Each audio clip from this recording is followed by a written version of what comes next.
Office থেকে বাসায় ফেরার সময় হঠাৎ খেয়াল করে আমাদের অফিসের একজন স্টাফ রাম হাতে একটা গোলাপ নিয়ে রাস্তার পাশে দাঁড়িয়ে আছে।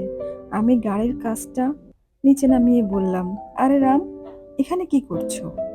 সে গোলাপটা পিছন দিকে আড়াল করে বলল, বাড়ি যাব স্যার, তাই রিক্সার জন্য দাঁড়িয়ে আছি। আমি বললাম, তোমার বাসা কোথায়? রাম মাথা চুলকাতে চুলকাতে বলল, হই তো, উত্তরায় স্যার। আমি অবাক হয়ে বললাম, আরে, আমার বাড়িও তো উত্তরাতে, আসো, তোমাকে বাসায় নামিয়ে দিব। রাম আমার কথা মতো গাড়িতে উঠলো।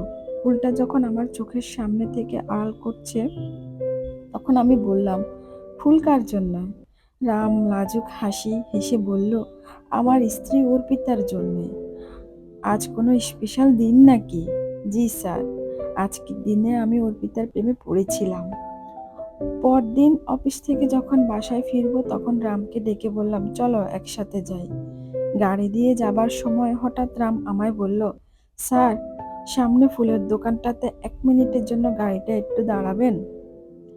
আমি গাড়িটা দাঁড় করাতেই রাম তড়িঘড়ি করে গাড়ি থেকে নেমে ফুলের দোকানটায় ঢুকলো আর কিছুক্ষণ পর একটা লাল গোলাপ নিয়ে আসলো। আমি বললাম, আজও কি স্পেশাল দিন নাকি? রাম আগের মতোই লাজুক হাসি হেসে বলল, জি স্যার, আজকের দিনে আমি অর্পিতাকে দেখে প্রেমে পড়েছিলাম। আমি অবাক হয়ে বললাম, তুমি না কালকে বলেছ কালকের দিনে তুমি তোমার স্ত্রীকে দেখে প্রেমে পড়েছিলে, আবার আজকে একই কথা বলছো? রাম মাথা নিচু করে বলল, স্যার, আমি যতবার আমার স্ত্রীকে দেখি ততবার আমি প্রেমে পড়ে যাই ওর। তাই আমার কাছে প্রতিদিনই স্পেশাল।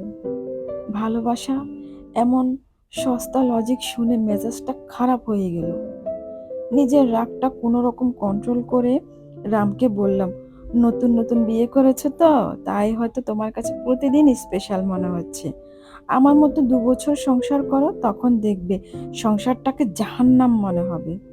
রাম আর কিছু বলল না। আমি রেগে গেছি, হয়তো সেটা বুঝতে পেরেছে। শুধু গাড়ি থেকে নামার সময় বলল, স্যার, আমি বিয়ে করেছি 5 বছর 9 মাস হতে চললো। বিশ্বাস করেন, আমাদের ভালোবাসাটা এখনো প্রথম দিনের মতোই আছে। ঘরে আসার পর দেখি শ্রাবণী টিভি দেখছে। আমার আসার শব্দ শুনে শ্রাবণী কাজের মেয়ে শেফালিকে বলল, শেফালি, তোর স্যার এসেছে, টেবিলে খাবার দে। খাবার দেওয়ার পর বিছানায় যখন শুয়ে আছি তখন শ্রাবণী এসে বলল, কাল আমার 50,000 টাকা লাগবে। একটা নেকলেস পছন্দ হয়েছে, কাল সেটা কিনবো। আমি রেগে গিয়ে বললাম, তোমার 2 দিন পর পর এত গহনা লাগে কেন? টাকা তো নিজে ইনকাম করো না, তাই টাকার মূল্য বুঝো না। আমার কথা শুনে শ্রাবণী রেগে গিয়ে বলল, নিজের বউয়ের শখ আহ্লাদ পূরণ করতে না পারো, কেমন পুরুষ তুমি? আমি ওর কথা শুনে কোনো উত্তর দিলাম না। শ্রাবণী বালিশ নিয়ে অন্য রুমে চলে গেল আর আমি শুয়ে শুয়ে রামের কথা ভাবতে লাগলাম। হাদারাম বলে কিনা স্ত্রীকে যখনই দেখে তখনই প্রেমে পড়ে। আরে, আমার তো স্ত্রীর চেহারাটা দেখলে মেজাজটা খারাপ হয়ে যায়, প্রেমে পড়া তো দূরের কথা। অফিসে আসার পর রামকে আমার রুমে ডেকে এনে বললাম, তুমি কত ভাগ্যবান পুরুষ।